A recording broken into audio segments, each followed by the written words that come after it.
We'll figure it out. You can hear me, right?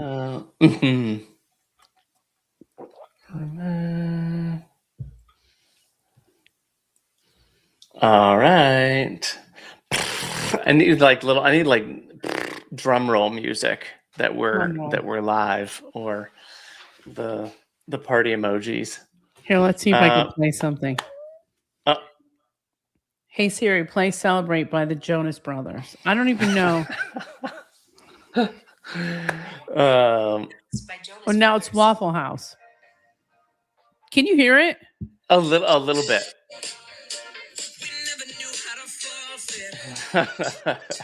Nice. Amazing. All right, we are up. I'm just gonna check LinkedIn here for a second. Welcome everybody. If you can hear us. Hello. All right. There it is. Live video event. Let's see. Oh, oh, nice.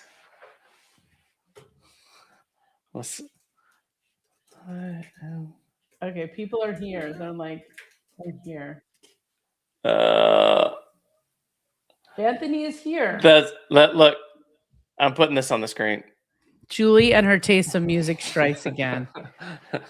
I know. Nobody likes my music. Oh. All right. I'm trying to share this. I want to share it out. Let's see. It's a little delayed. It's definitely delayed, but that's, I guess, what it's supposed to be. Yeah, there you go. So we can cut things if needed, right?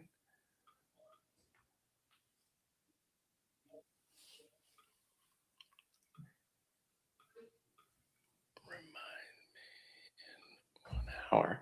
All right.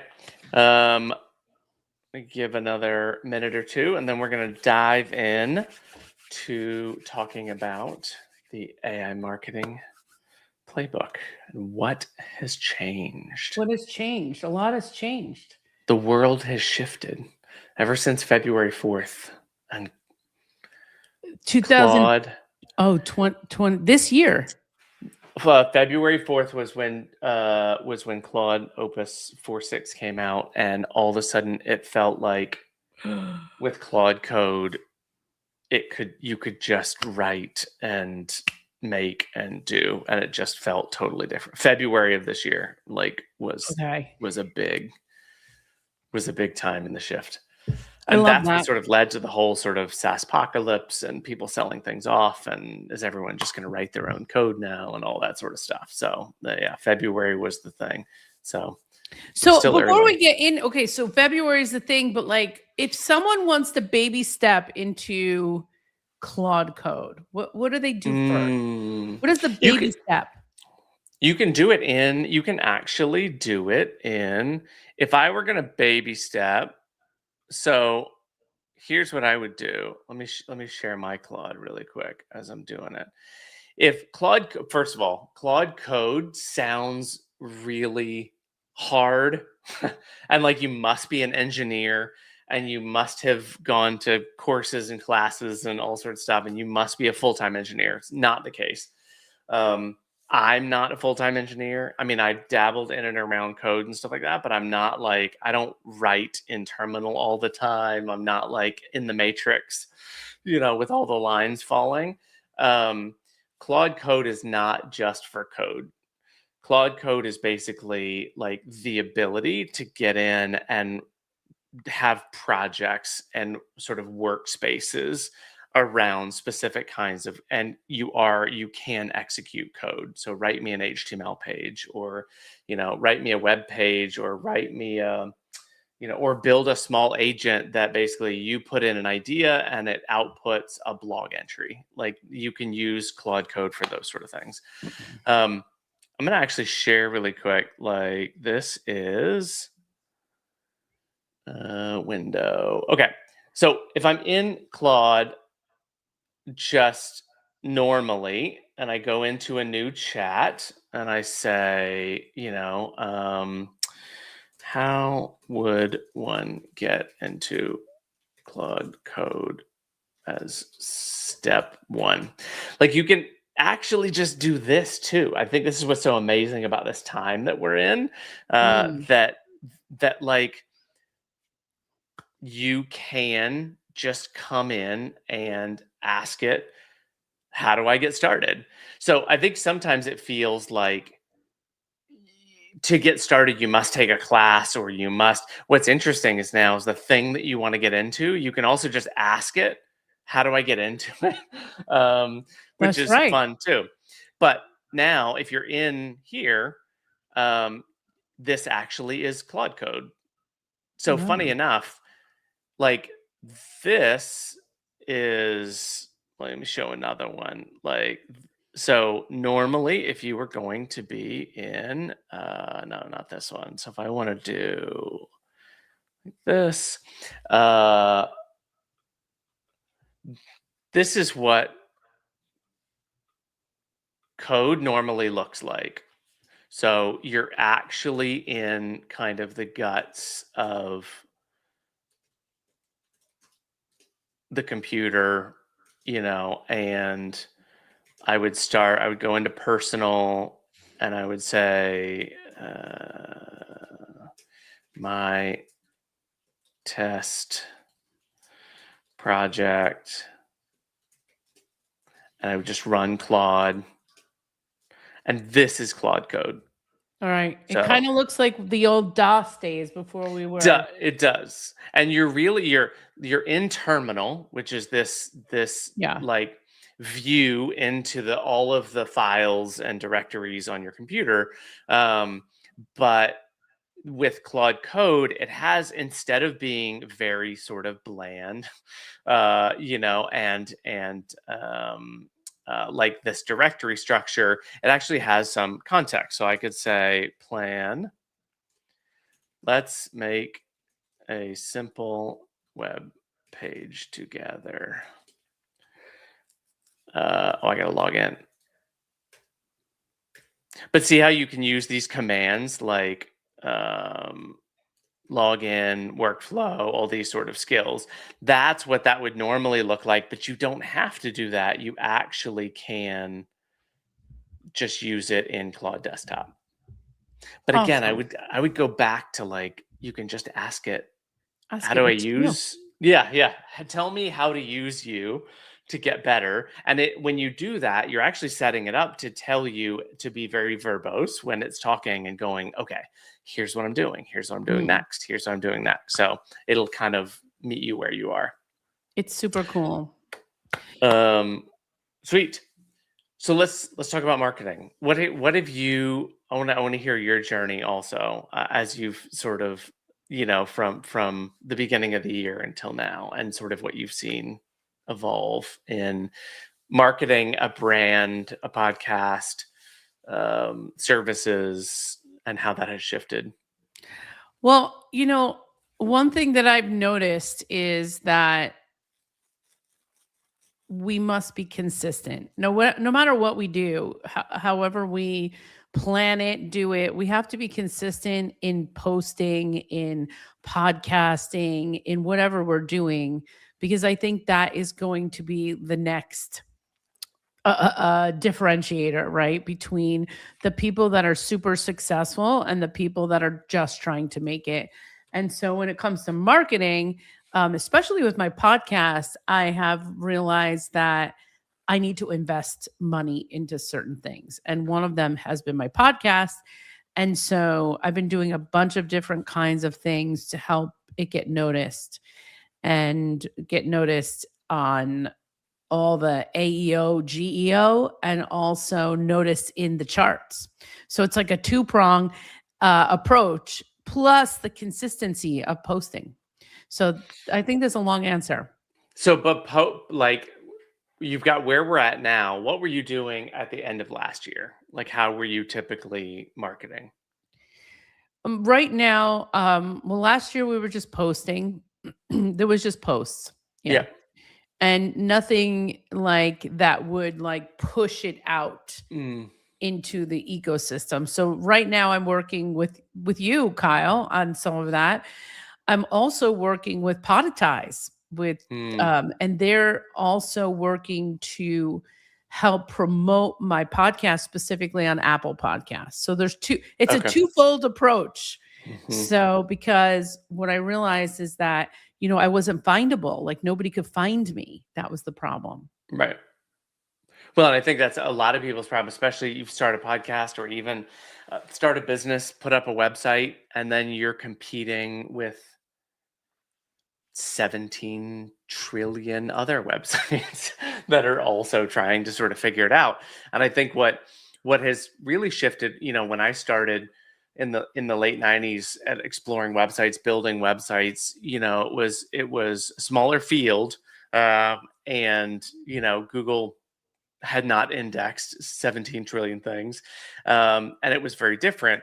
But also, the website was sort of the front door for your business, for your brand, for your content. Like that was where you went to check out Microsoft. Now, what's different, especially with social media and now all of the different platforms, is if you want to check out a brand, let's say Microsoft, you have a website plus X plus LinkedIn plus their blogs or Substack or TikTok or Instagram. Like there's just 15 different places where they're posting. And it's not only hard for the consumer to basically, you're picking different channels with different personalities, but also for the business that has to try and stitch together what's working and where to post and different types of content for different places. And you really just feels kind of like you're just spraying content everywhere and hoping some of it sticks, some of it lands, some of it hits. I think that's one of the biggest things that I feel like is broken that we're trying to solve with Stackless, but also will end up changing in a very big way with AI, because it's AI is going to end up focusing us in a very unique way. Mm.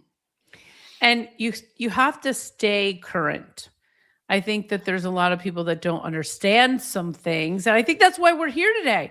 We're here to learn some new approaches and learn some new details that you may not already know because it's so new. I mean, look, Claude, you're just saying in February we're doing exponential different things in Claude, and then this whole terminology is new for people. Everybody's used to saying SEO.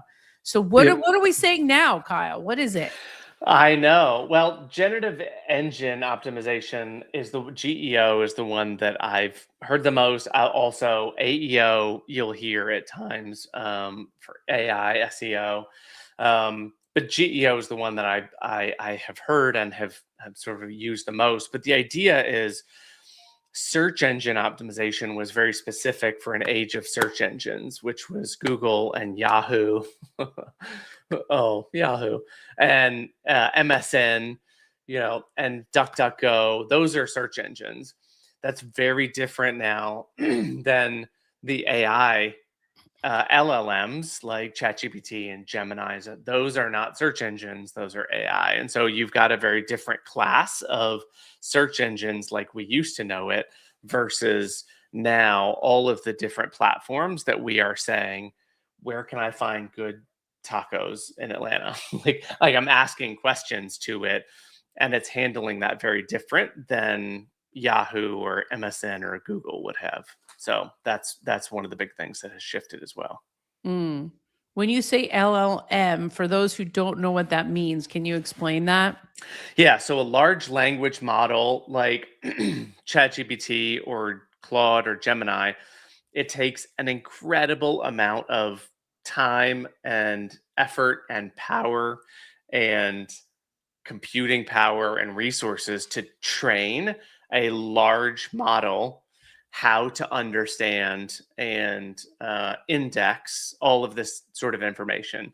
So there are smaller models that you can actually download and just put like on a small, little mini computer, like this little Rabbit R1 is this fun little device that came out and was early in the AI era, where you can you can point it at something and it can see and say, oh, I see, an apple or whatever.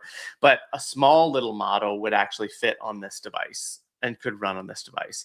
But you can't ask this thing all the infinite questions of the earth like we ask Claude and ChatGPT. So that's why you have a large language model, which is basically like you can ask me just about anything and I will have figured it out. Oh, okay. Very interesting. Yeah.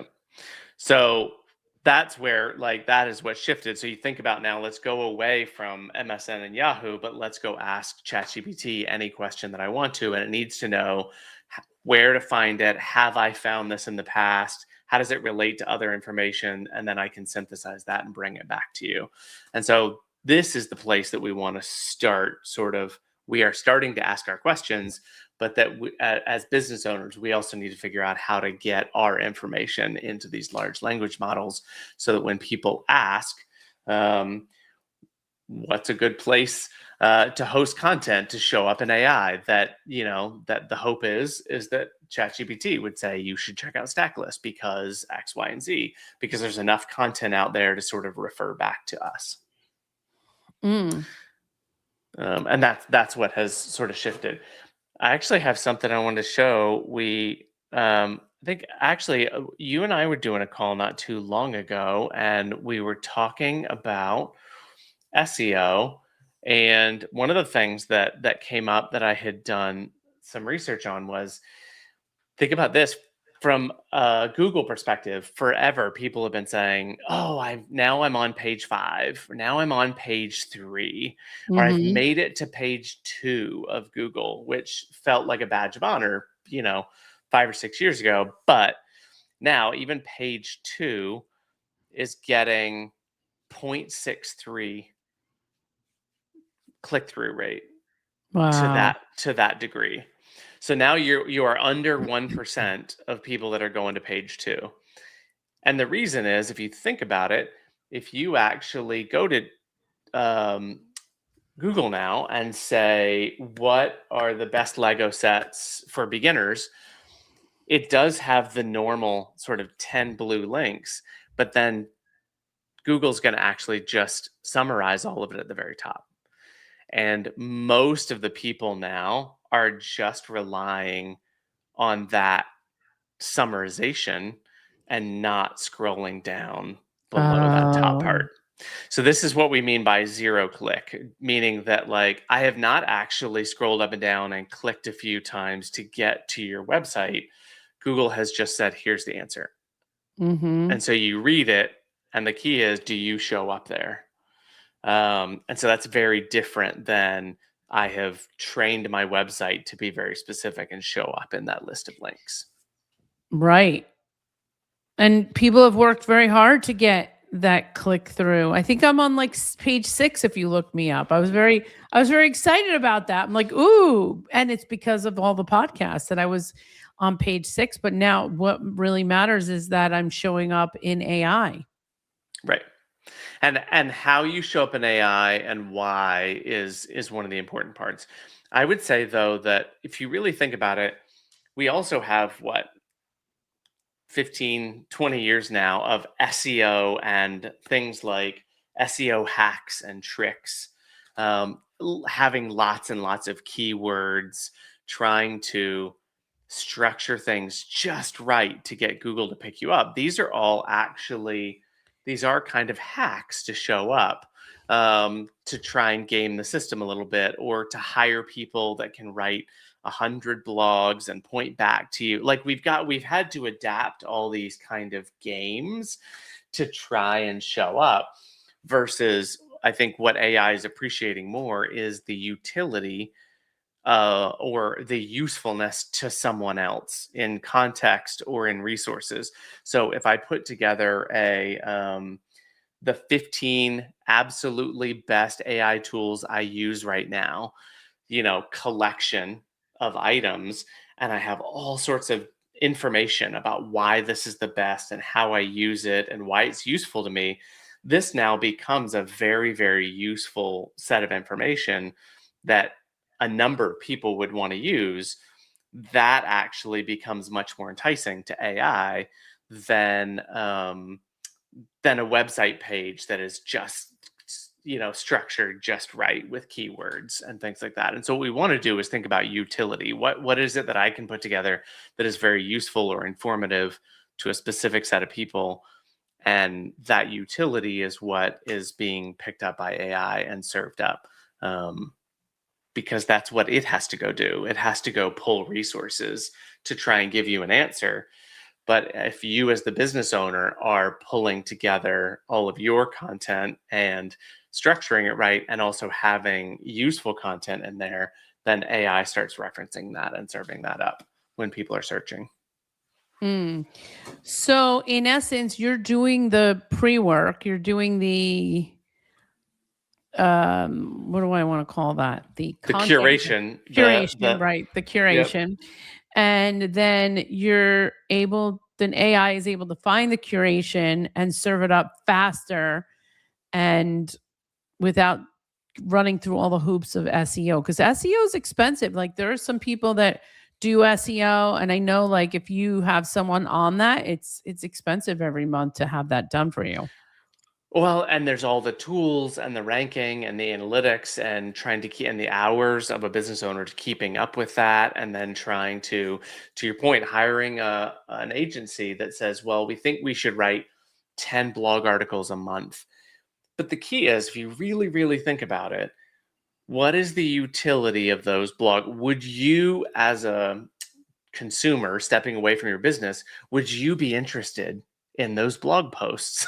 Like, would that really entice you? Would you be like, I gotta save this, I gotta send this to a friend? If not, then it's really just trying to write things to show up. But if Yeah. it's not something that you would pass along, or is not very, very useful or exciting for you, then where's sort of the utility in that? So then you're just spending lots of time and money to try and sort of game the system, versus I'm sure that there's so much stuff in what you already do as a business, when you're doing coaching, when you're giving people resources, that is already useful. And if you can just aggregate that in a way that AI can read, then it's already going to be out there sort of doing the work for you. Interesting. Let me pull up. Oh, Yeah, go ahead. pull up some of those stats that you had. I thought they were so interesting. Yeah. So we've got like, let me go like this. So let me add this to the stage. So this is what we're talking about, is that SEO is changing, Google's changing, and we are in this big shift. So page one is already down, from 42%. Google searches ended in an organic click, down from 42 to 40%. And so this is already starting to take that shift where we're going to be heading down into the 30s or below of people that would go on page one and then do a single organic click. So the old playbook of like trying to rank higher to get more clicks is not the way to go. And we talked a little bit about this, but like zero click search, whenever you hear that, it means that either Google or ChatGPT or Gemini is essentially serving you the answer, which is very different than what Google used to do, or MSN, or any of them, which was, I'm going to serve you pages of links, and then you need to sort of go through and do your own evaluation. And so you would have to click, click, click and do your own research, versus now the research is being done for you and essentially handed to you. And so the question is, are you showing up in that research? So most searches now end without a click. So standard search now it's getting typical in US Google searches at 58% are now ending without a click, meaning even Google is saying, here's what I pulled for you, and that you get the answer. So, and then even new number one rankings are losing value. And so the what used to be the number one search and number two search is actually getting squeezed out by the AI result. Wow. So even if you ended up paying all that money to get number one, there will still now be something above it saying, here's what you should check out. So AI traffic converts better. So the conversion rate from AI is 14% versus 2.8% in Google. And typically, if you're in ChatGPT and you're sort of doing searches and you find things, that you'll spend a lot longer session with some of those results than you would with Google, which is a much quicker, sort of snacky kind of search. So you don't have to have tons and tons of AI traffic to see results. I think the key is that what you do want to do is increase your surface area and then have lots of little context points that are entryways into your brand versus trying to hammer home a homepage that either does or does not convert. So Mm. we want to get away from I got to hit that homepage as just like the thing versus think about taking all of the content in and around your brand and what you do and what you serve, and also the things that you read and might want to recommend to people. And think about those as now the surface area of your content. And that's what we want to sort of feed into AI. Hmm. So, discovery also is fragmenting, which you can imagine. I don't know, like, what models do you use? Like, what AI services Right. do you use? Right now, I'm using ChatGPT and Claude. I have Perplexity, but I don't really use it. I don't know. I just think But I'm you've in. got 3 Yeah. that you like, you've got a 1, 2, and 3 stack rank. Right. Right. Typically, if I had to ask you 4 years ago, you probably wouldn't have been like, "Well, I use MSN, and I also kinda use Google, and I DuckDuckGo sometimes, but when I need to," you know what I mean? Like, it was usually, like, Google was the thing. But now we've got Gemini, Perplexity, Claude, ChatGPT. I mean, there's a bunch of others that are very specific for other things, but we're now using different things for different reasons. And we have our AI assistants, right? So I ask Siri something and I ask Google something, which is different than asking Google on the web. And so it's almost like there's lots of different entry points. And that's where we have to think about sort of saturating this whole field Yeah. versus just focusing back to one link on one search engine. You know what? Interesting. So let's just go back for a second. So today in one of my programs, I do a program called Before I Sell, and we were really wanting to know, how do you dominate on LinkedIn? How do you really move the algorithm or understand the algorithm so that you can get your content pushed out? And so what I did is I went right to my favorite, Claude. Somebody said, "Why don't you marry?"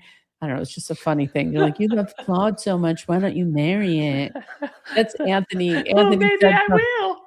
Like, and I'm like, well, first of all, Claude has been, I don't know, this thing is outrageous. Like, it's extravagant. Let's just say that. I want to say that Claude, the new one, what did you call it? Sonnet. What is it? Opus 4.6. I've Opus. had my Opus be like, "Oh shit, you're right." Like when I told it didn't do something right, it was like, Yeah. "Oh shit, you're right." And I'm Oh like, my "Oh." God. It's This got such a funny Opus, personality. well, you got to train it, right? So Opus is like, oh my gosh, this stuff that it comes back with. I think I'm probably overextending it because I've made it do some really powerful things. But anyway, today, let's get back to today.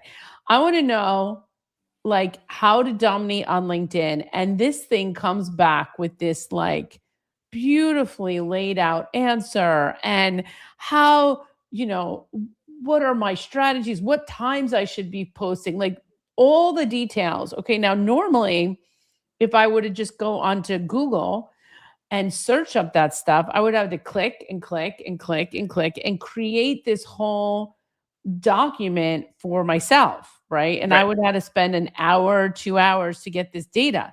You would have pulled sources. I found a good article. I found another good article. I Yes. found an Instagram that someone said. Then I watched it and I wrote those things down. Like you would have done that research. And now that is synthesized in about 90 seconds or whatever. Right.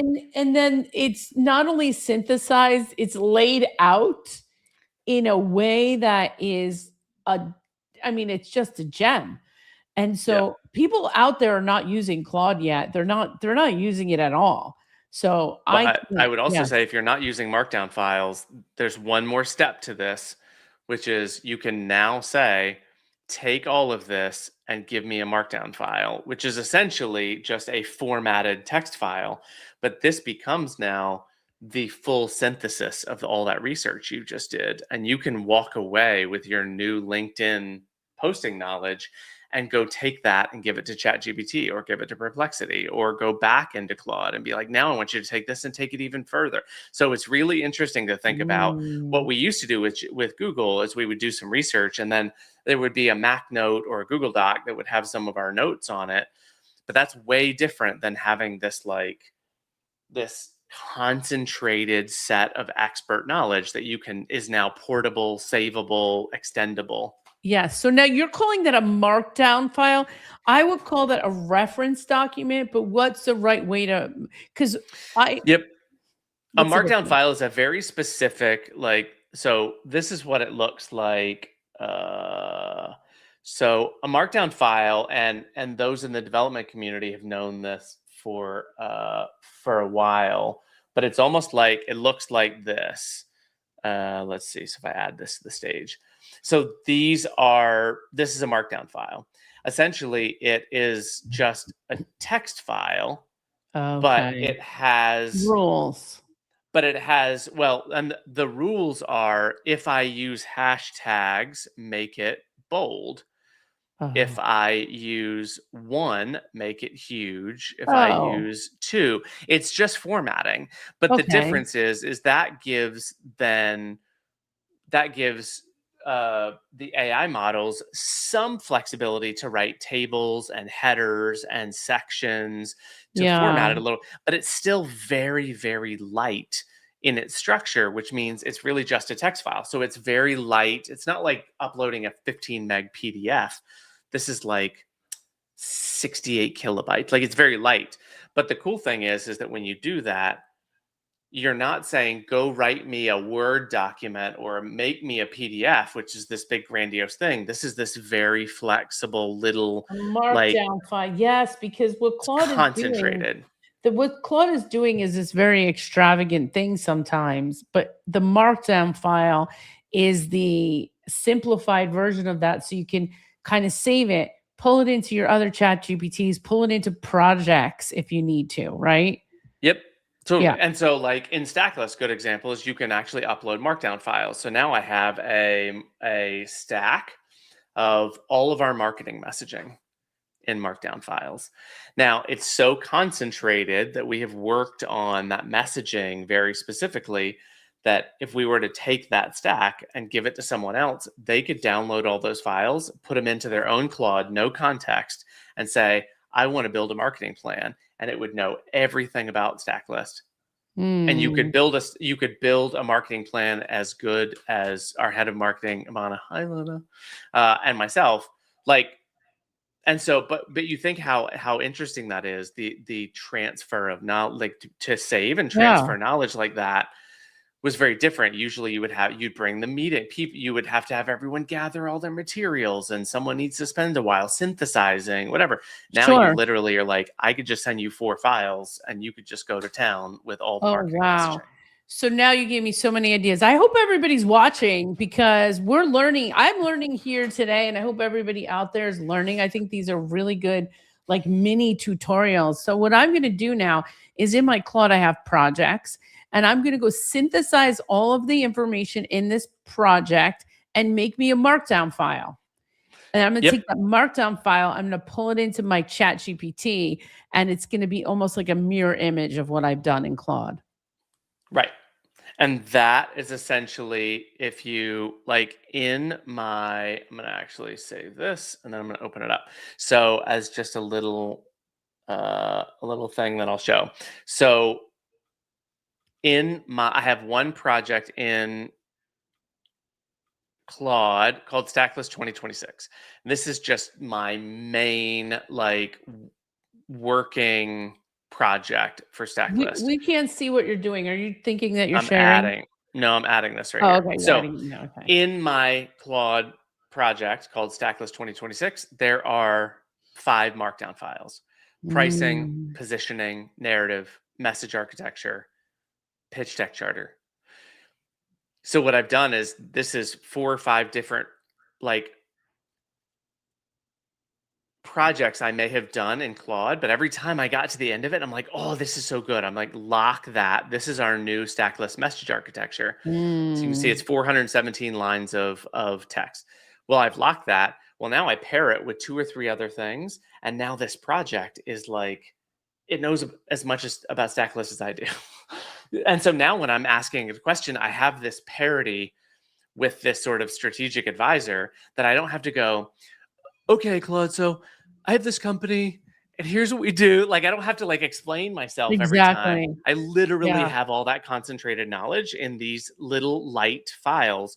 And so now the ability to like make knowledge portable and transferable is huge. And this is what they do at Anthropic, who makes Claude, by the way. If you have 2 people that are in different divisions and they say, hey, we should meet and make a project in the middle, this one is like, send me all your markdown files. And then before the meeting, you just take all the markdown files and you like put them in and you see how it would work and you come up with all the ideas. And now when you've met, you've already shared the knowledge. You don't Wow. have to be like, okay, explain to me what you're doing right now. I already did that like before the meeting. And so that's what's so powerful about something as simple as a text file with like, you know, the ability to format it a little bit, is that you can really take your company Yeah.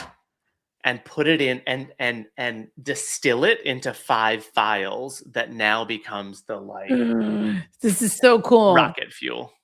I don't know. I just feel like what we're giving out right now is so amazing. And so I don't know where I am in the spectrum, Kyle, because I No just one does. That's okay. okay. I like No one knows I where really anyone is. where am I? Because and I'm wondering like what the collective out there is doing because I think I discovered Claude about a month ago, to be honest. I've been using Mhm, ChatGPT and I've been mhm, frustrated with certain things. And somebody said to me, Julie, why aren't you using Claude yet? And I'm like, okay, that's all I mhm, needed. Like, why aren't you using it? It's time to use it. So now I'm exploring Claude. And next, I'm going to be exploring Claude Code, which is going to mhm. be like that's my next thing. So I feel like there's a gap in my understanding, but I want to conquer Claude Code.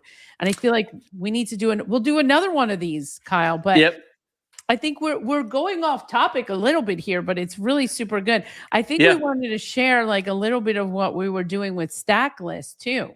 Yes, I wanna give one thing. I'm gonna actually Okay. throw this in the chat. Let me grab it. So Anthropic, who makes, Claude and Claude Code, I'm gonna put this link in there. They have a great learning blog.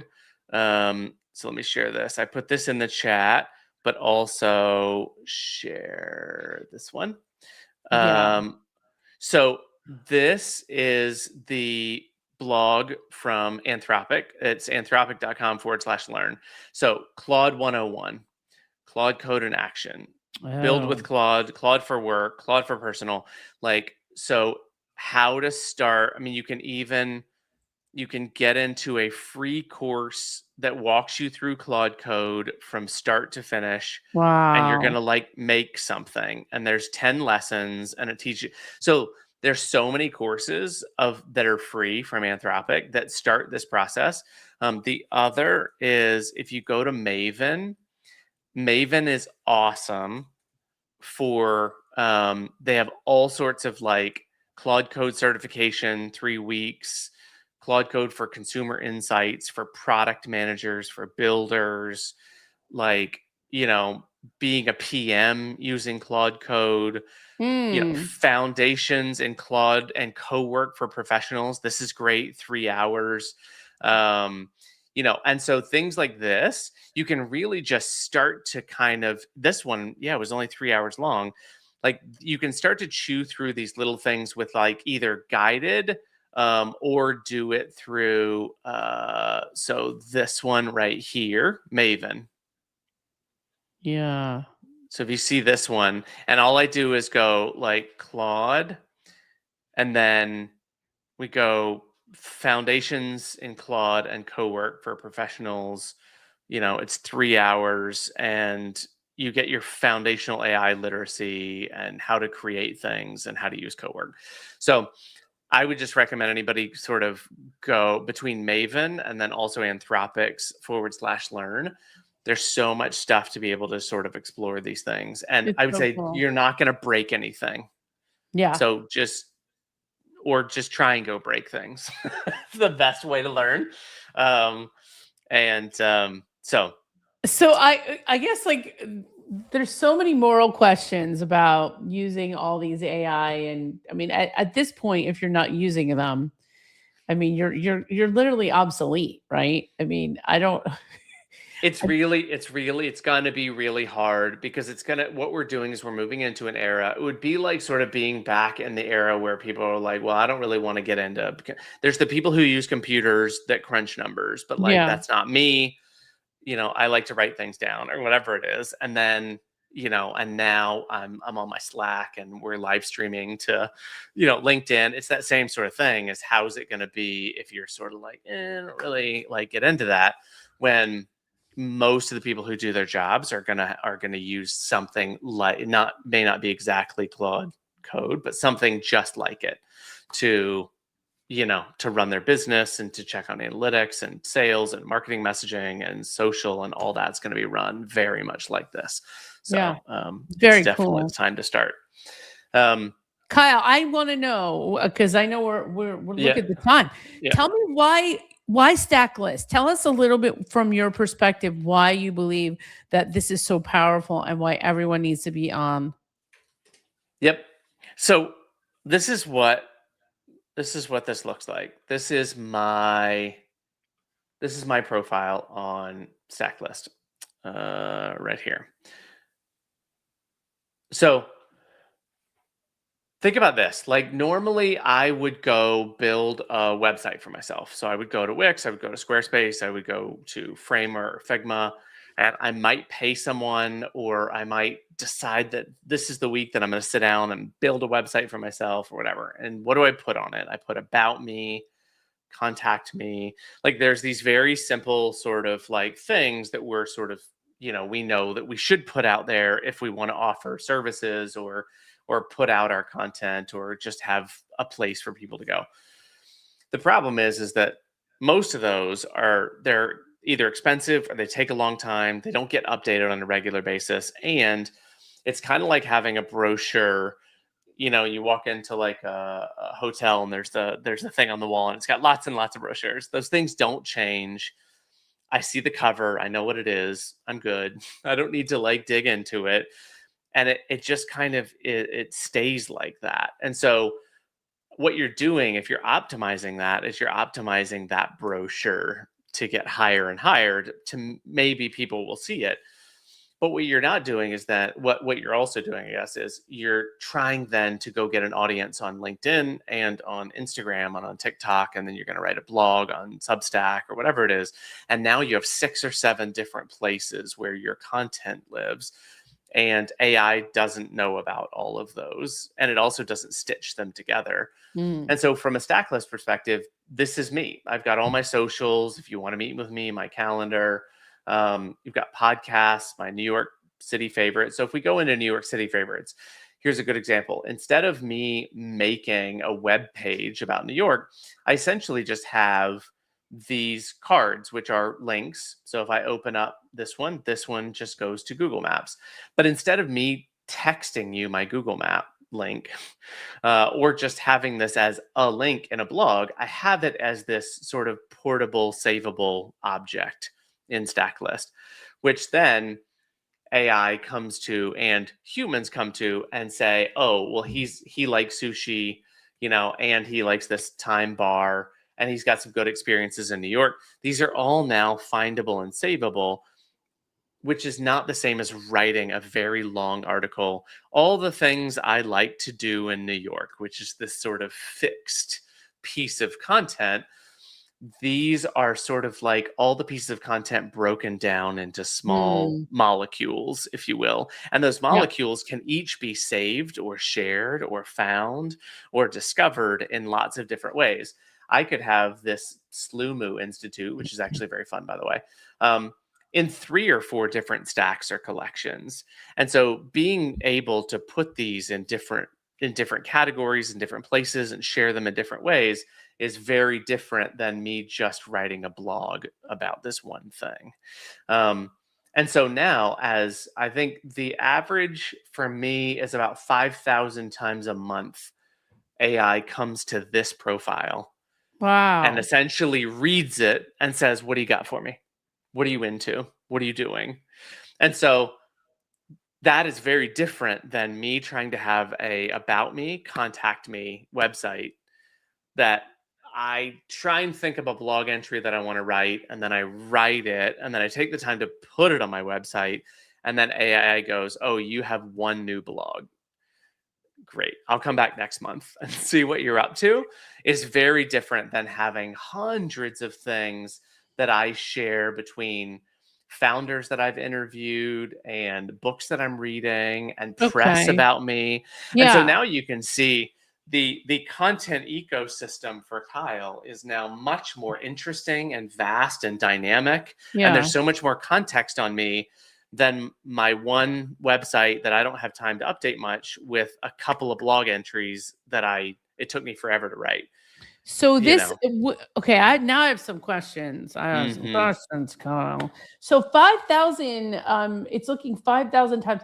Is that because you've set it up properly, or is it because you keep putting new stuff in? Like, what is the thing that Both. makes it work good? Both. So when something is put onto Stacklist, one, it's put onto the network, and all the AI engines like ChatGPT and Gemini and Claude and the AI scrapers for TikTok, ByteDance, all of them basically have now started to see that we are kind of like a small new Reddit. This is the place to go to be able to find information and to pull from. And so when I put something on here on my profile, if I put a new New York favorites on here, it's coming back and going, what do you got for me? This is such human curated, well organized, structured, contextual content. It is just perfectly set up that when someone asks, what are some good uh, sushi or ramen places in New York? Well, hey, Kyle's actually put together an interesting collection of these things. I think I'll serve that up. That's Mhm. very different than saying Kyle happened to mention a sushi place in the middle part of his blog 4 months ago with a link. It's that you see the difference between sort of me happening to mention something versus having all of these different curated collections that are sort of set up to say, here's a package, here's a package, here's a package. And so it's basically coming and just saying, I'm going to keep watching this, and I'm going to see how this, evolves. And then as I say, link to something with you, then it jumps to yours, and then it goes through yours, and we have stack list discover, which is kind of our network, and you get lots of stuff in here. Oh, there's my podcast. Right. So your podcast is up here on Google. And so AI is also going through Discover and saying, what else can I find? And it's And Pablo there's Valencia. mhm, exactly. And see what's interesting now is AI comes here, finds this stack, finds you, also finds Pablo, and it like makes all these connections between the interesting pieces, and it can go in a few different directions, which helps it on its research journey, which is very different than you wrote a 400-word blog about Pablo and said he's very nice. I like him. This is what we did. This sort of is, oh, by the way, here's all the other places that this relates to and how it relates. And that's what AI likes. I'm going to send this to Pablo. I don't think he knows it even exists. That's great. And so now, you see what you're also getting is you're getting, curated thing. This is not just sort of a Google search for everything. These are the best and favorite things from all of Mm, these different curators. And so it also has much, much higher signal interesting. for AI. Well, we're also doing the Florida Living Life podcast, so that should be, coming up here. That's interesting. So we did a podcast the other night, Florida Living Life. If anyone has not heard it, my husband and I have a new podcast, and in the podcast we mentioned like 10 restaurants. So this is the newest podcast. I know we're working on it, but I think it would be interesting, like for each of those podcasts, to have all the restaurants that are mentioned in the podcast. But also all the chefs that are mentioned in there. Do you know what I mean? Like you Yeah. start to really extrapolate all the interesting pieces around it, and then it's not just a link or two that you opened and went, that looks like a nice restaurant, and then maybe you saved it somewhere. That you actually saved this whole list with the Instagram and the LinkedIn for the chefs and the restaurant. And so now when you're going to look for restaurants, you have all of this interesting information that has been curated for you. It's pretty cool. Yeah. It's very cool. And you just did one for Tiffany Jones for her. Oh my God, she's over the moon excited, by the way. Yeah. I don't know if she's here listening in, but I'll make sure she watches it. She's obsessed with Kyle and Stacklist, she said. Well, I think it's Tiffany is awesome. I'm actually going to pull up her patchworks. I wonder if I So could get. let's hold on. Here we go. Look, Yeah.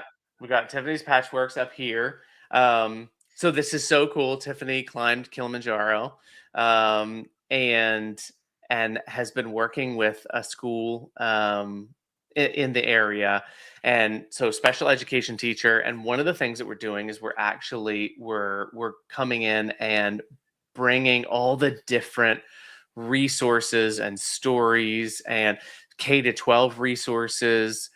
And you see, this is one that we don't have to write 15 different blog entries or do a bunch of Instagram videos. We can literally just sort of curate all the different things that Tiffany knows that are the most useful to many different people. And one of the things is that all of this compounds. If you think about, even if you just did an Instagram and you kept doing Instagrams about it, they all sort of start to decay. After a while, your 123rd TikTok video doesn't do very well, but all of this sort of compounds into this large library of related content all around your brand or your company or your mission. It's very cool. And then like one of the things that I'm constantly asked or when people meet me is, you have a podcast. I have 150 episodes. Well, I can't tell you to listen to 150 episodes. I want to tell you that I have like 5 of my favorite or 10 of my favorite, or if you're a business owner, these are the top 10 podcasts in this category, or about this category, about overcoming grief or overcoming, and so now you can slice and dice them and put them in. So that's essentially the difference between 150 episodes that are in a long list that someone has to scroll through and or listen and kind of figure out what to do with, versus having 150 stacks, each one for a podcast episode, with the things and the people and the services and the socials that were talked about. But also you could group those into your own categories in many different ways and bring them back up. And now when someone searches for best podcast episodes for overcoming grief, well, maybe there's already a stack with 5 or 6 episodes about that one thing. And so now someone's going to find it much better than Claude would trying to parse out what each episode is about and what category it should go in that sort of way. So cool. I mean, there's so much to learn, but I think that there is so much benefit for using Stacklist. If you're out there listening and you want to learn more, how should we do this? Should they can message me, they can message you. Yeah. Yeah. Go to, actually, I'll put Julie's hub. So Yeah, I'm trying to write in the chat. I'm not able to do it right now. Oh, funny. I'm going to put, here we go. I'm going to put Julie's hub in there. So stacklist.app/Julie Riga.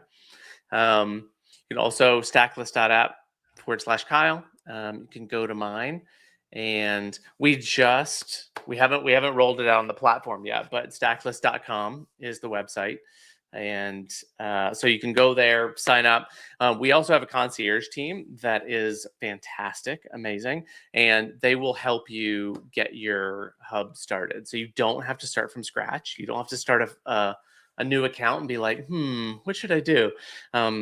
Actually, if you do get in there, there is a AI named Stacky that can actually pull all of your content from Instagram, LinkedIn, X, whatever, and put it all into your account, and then help you make stacks as well. But our team will help you build a business or a brand account too. So, all right, amazing. Thank you, Kyle. This has been so much fun. Amazing. This is great. Now what we got to do is we got to transcribe this and pull the markdown file for this episode. Yeah. See how that knowledge gets transferred. Yes, it will. Awesome. Amazing. That's right. Thanks, Ivana. Putting up the stacklist.com.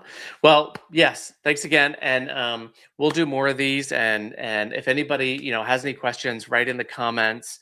Any topics that you want Julie and I to focus on, we could come back and do do longer sessions or mini lunch and learns.